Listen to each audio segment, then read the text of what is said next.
Let's do some Top That Trade now with Alan Knuckman, the Chief Market Strategist at BullseyeOption.com, and Phil Flynn, a Fox Business News Network contributor. Round one, what was your worst trade of the year as we celebrate season 9? And I have to say, you guys have been with us for a long time. And I'm going to go with my oldie, Apple. When Apple was sitting at that 140 level, it was just staring me in the face. And, so I would say that my worst trades are the ones I don't do.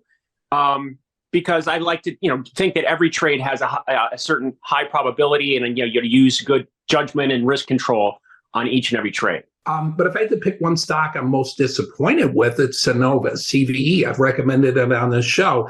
And it seemed like every time that stock should have taken off, there was something that went wrong. For example, they bought this refinery. I thought this is extremely bullish. Canadian oil, U.S. refiner, it's a win-win until the refinery blew up, right?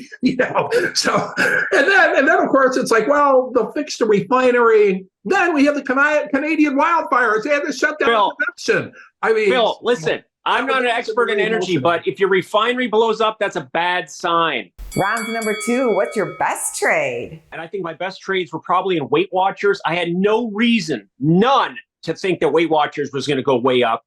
And it did. They got into diet biz. They got into the pharmaceutical type business, I guess, or something. And the other one was U.S. Steel. I had no reason to think U.S. Steel was going to be put in play. Who thinks that somebody wants to buy U.S. Steel? That's like a dinosaur. You can't put a leash on a dinosaur and just walk it around. What were they thinking? But, the stock took off, and that did very, very well. I think my best trade, and it's a trade that I told everybody on this show, and I think Alan agreed with it, is that don't get out of the stock market. Everybody was talking doom and gloom on the stock market, sell my portfolio.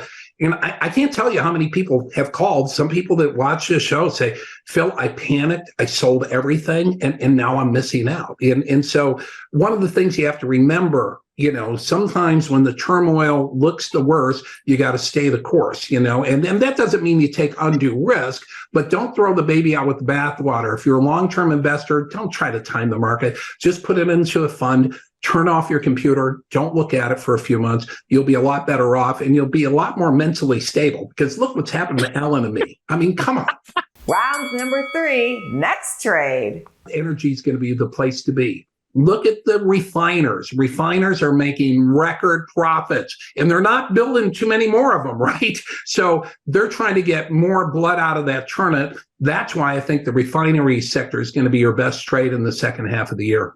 We are exactly on the same page here. We haven't been wrong yet, but we haven't been right. We've been calling for energy, crude oil, natural gas, and looking at the UNG ETF. I still think that is a long-term play that is definitely set up for a price pop potential. Just there's so many things. We've seen the heat here in America for the summer just sustained. And, we're not even to, wait till it starts to get cold. For a bonus round question for today, can you spot the ticker that is not a true ticker? Is it best, worst, or next? Worst is not a ticker. WORST. I'd have to agree. No one wouldn't want a ticker worst. But why are we playing ticker? I thought they were trying to ban ticker. No, that was TikTok. Never mind. Okay, what was that again? Okay, I got to go with Alan this time. I think best is correct. I think Alan's right. You are both correct. Worst is not a true ticker. We think, though, that you guys are the best. Go to businessfirstam.com for where to see our show on TV.